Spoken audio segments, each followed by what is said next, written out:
What are you doing now? So Um, where did we just leave off? Since Spin City, what have you been doing? What are you doing now? I've been doing, I've been working harder than I've ever worked in my life, which is the irony of the whole thing.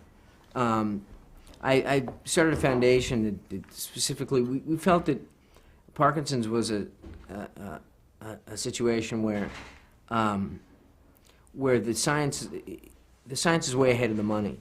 And the research that I was able to do when I had the time to do it, and the position that I found myself in within the community, which was that they were looking for me to play kind of a role of advocacy. And I was happy to do it. I felt it was a really unrepresented community. And so I was able to testify in front of Washington and do some things. And in the process of that, I learned a lot about where the science was and found that this science community really feels that Parkinson's, as well as a lot of other neurological illnesses, are really within spitting distance of a cure. But it's a situation where the science is way ahead of the money, and in that as much money as we can throw at it, we can spend, and there's good science for it. So I thought I'd throw my energies behind getting as much of that done as quickly as possible, and really looking at setting up a foundation that really set up its goal as the obsolescence of the disease within 10 years, which is a reachable goal. And within that time, setting up that foundation, we had milestones that we'd hope to reach in 4 or 5 years that we've already reached. One is creating a grant process and a grant distribution process and a scientific review for those grants that the NIH, the National Institutes of Health, got a look at and immediately wanted to channel funds through our process. So we're already telling the government how to spend their money to a certain extent, which is great. Now, we can do that with one exception, which is in the area of stem cells, stem cell research and embryonic stem cell research, which the government, which Bill Clinton had approved, but George Bush is sitting on and not letting us go ahead with. Our relationship with NIH is such that we can spend our own money on whatever we want, as long as we don't spend their money on that research, which is fine because there's lots of research to do. But we kind of know that once restrictions are lifted on that kind of stuff, it's going to be amazing what happens. I operate with a confidence that sometimes sets people aback because they kind of expect me to be a little more concerned, but I know in 10 years this disease will be gone. And I'm looking forward to doing things after that. But it's a nice project, I really feel like it's an accomplishable goal. I've loved the things I've learned, and more than anything else, I've loved the people that I've been exposed to, and the things I've learned from their courage and their intellect and their dedication. And it's been a process and a experience I wouldn't have traded for anything in the world. I tell people that in a way, it's been a gift for me, and I have to qualify by saying, it's a gift that keeps on taking, but it's certainly been a gift. So that's been the largest part of what I've been doing. To that end, I've also been writing a book, of which the profits will go towards the foundation. So it's given me incentive to do something that I really would rather not do, which is kind of look at my life and my feelings and try to put it into book form. But that's been an amazing experience. I've been working very hard at that.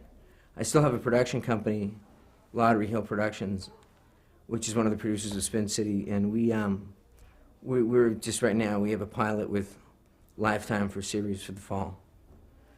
So I'm producing that. What else am I doing? I have this movie, Atlantis, coming out this summer. I'm doing the voice for Stuart Little. I'm renovating a house. I got a wife and 3 kids, so I'm busy. To wrap up, what do you consider your proudest career achievement, and then maybe your proudest personal achievement overall? Well, I think my proudest career achievement is twofold. I mean, on the surface, I feel really blessed that I was able to both be in a television show that had the social impact of Family Ties and a film that had the social impact of Back to the Future. To have lightning strike twice in my career in my mid-20s really gave me a lot of the freedom that I felt later on. It was almost like that dream of my grandmother's. It just gave me room to do whatever I wanted to do. It took a lot of pressure off for the rest of the way, so I was very proud of that. But also very proud that I've worked with people like Gary Goldberg, Bob Zemeckis, Steven Spielberg, Brandon Tartikoff.